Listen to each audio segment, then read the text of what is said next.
बर्तमान बड़ खबर पाणीपाग को नहीं बड़ सूचना नुआ अपडेट एथर शीघ्र आसवे मौसुमी प्रबल बर्षिब सतर्क सूचना जारी कला पाणीपाग विभाग तेज जाना संपूर्ण अपडेट ता पूर्व वीडियो को लाइक करंतु जदि पारुछंती आपनकर सांग साथी मानकु वीडियोटी को शेयर करनियतु जदि फ्रेंड्स आपण माने हमर ई चैनल ले नुआ वीडियो देखुछोंदे पूर्व केबे भी सब्सक्राइब करनाती तबे निहाती चैनल को सब्सक्राइब कर सहित पाखरे आस्तुबा बेल आइकन को बजे रखतांतु तेज मौसम को नहीं बड़ सूचना जारी कर भारतीय पाणीपाग विभाग आईएमडी तेज आईएमडी अनुजाई आसंता 5 दिन मध्य मौसुमी केरल में पहुंची पारे पाणीपाग विज्ञानी माने कहते यह समय मध्य पाणीपाग अनुकूल रहिबो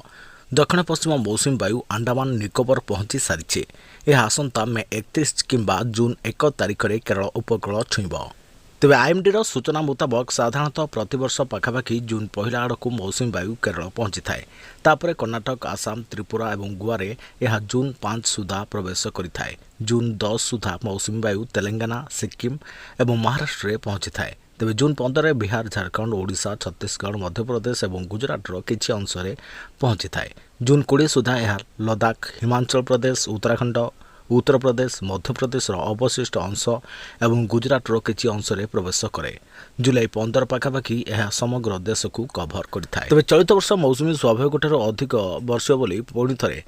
दोहराई भारतीय पाणीपाग विभाग दक्षिण पश्चिम मौसुमी प्रभाव में जुलाई मासरे स्वाभाविक वर्षा हेब